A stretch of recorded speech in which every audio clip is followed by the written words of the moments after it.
Hey y'all, it's Jody May. Welcome back for another week of What's for Dinner. I hope you guys are enjoying your 2020 and I hope you guys had a safe and happy holiday season. Let's get into this week's meals.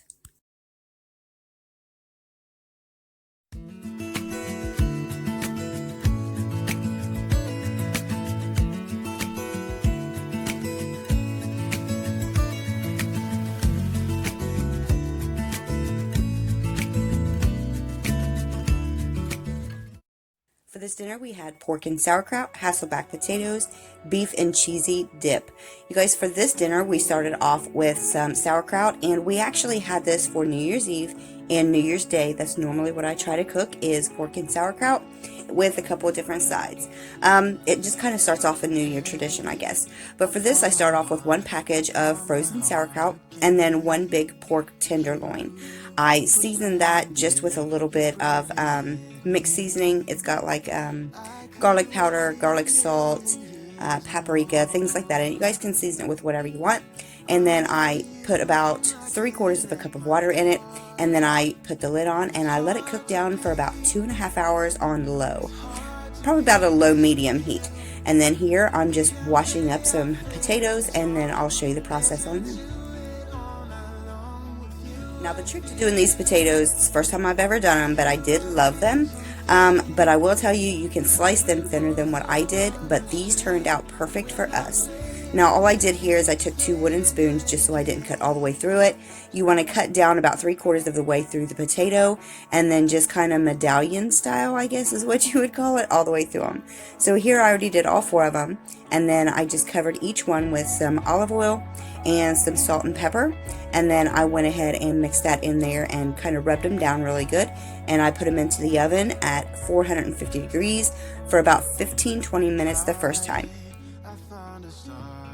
Now for the butter mixture for the potatoes, I added 3 tablespoons of butter, about 3/4 of a tablespoon of minced garlic, and about 1 teaspoon of Badia seasoning. Once I had that mixed up really well, I put that in a microwave and just melted it down.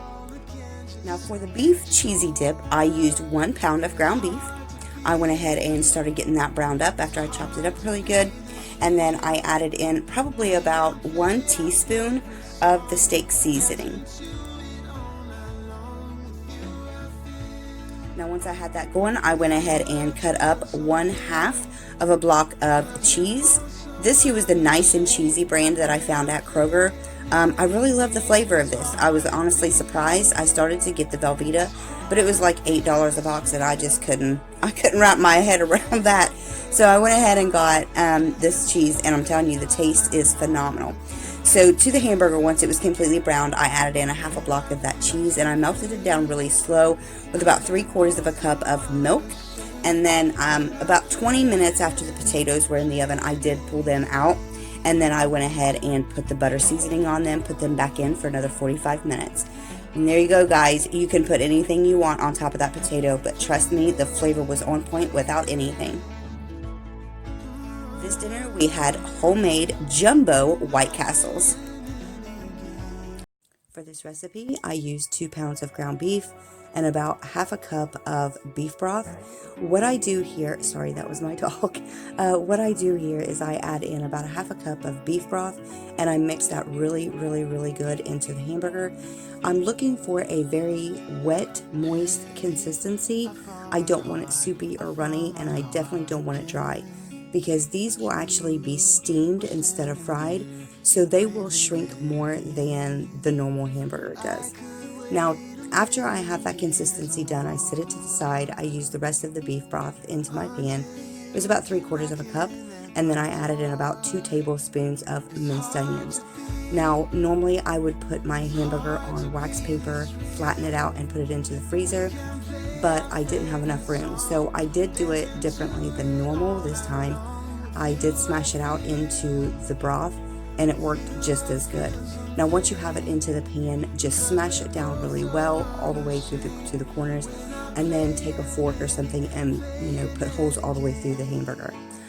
Once you bake that at 350 degrees for about 20 minutes, when they're done, add cheese to the top and they're good to go. I hope you guys try these. Trust me, they are just like White Castles. We just had steak fries on the side. this dinner we had baked barbecued thighs with some parsley, butter, potatoes on the side.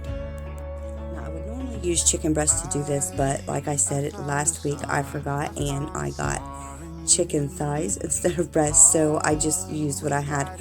But trust me, you guys, I'm going to be baking these again with the thighs just because I like the dark meat. But I'm telling you, they turned out better than and more juicy than the breast do. So this is going to be a definite do-over.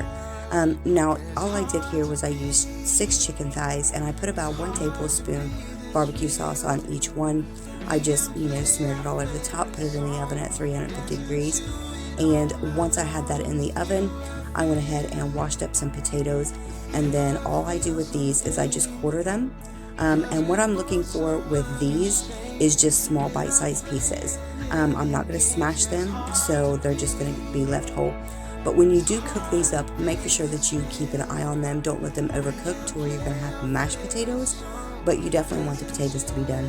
So once they were done, I went ahead and drained them. I added in about 3 tablespoons of butter and about 1 tablespoon of parsley, and then I just I folded the butter in per se. I didn't really mix them a lot just because I wanted to keep the potato consistency whole. And there you go, guys. I hope you enjoyed. I do apologize for the mess up on the first video. The editing definitely kicked up the music. But let me know what you think of these recipes in the comments below. Have a great day, y'all.